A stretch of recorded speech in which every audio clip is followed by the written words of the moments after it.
So, I, have written about it, I teach about it, I lead retreats about it, I live that way.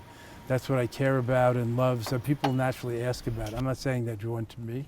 I'm just saying that they ask about it like that, or they feel it, or they see it around me, the people I bring to America, or my temple, my library, my stories.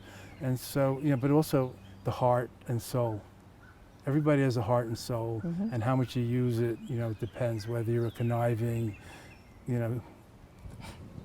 sharp business person, or you're verging on sainthood, whoever that is.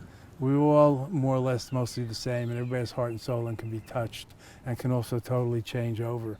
Not just a few sudden awakeners like you mentioned, which is actually a term in Tibetan Buddhism.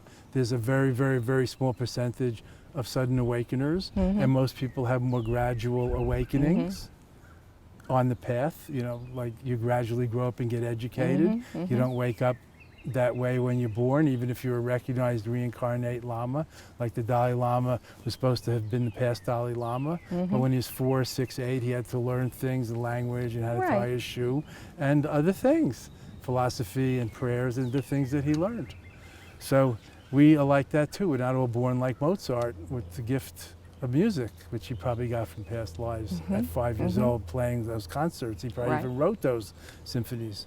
But then there are others, also the great world teacher Krishnamurti, J. Krishnamurti, who died 10 or 15 years ago, wrote many books, was born in India, and he was found as a boy totally awakened by Western mystics such as Madame Blavatsky and Annie Besant, and you can read all about this, the Theosophical movement.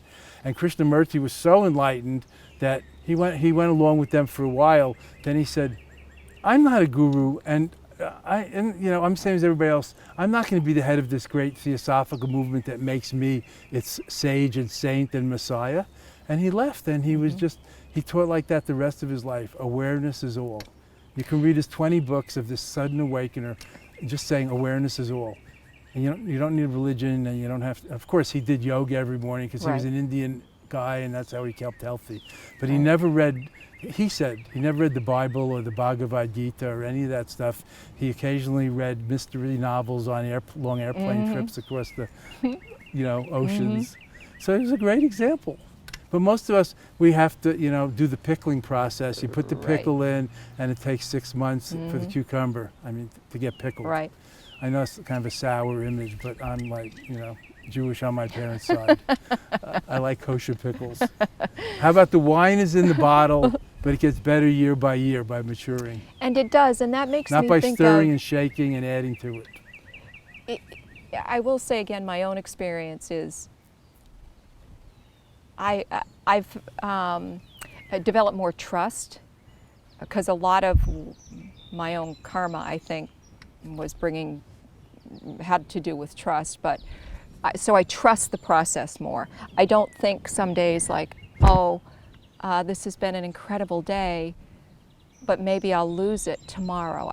Tomorrow will be different, because I've seen that one little glimmer of light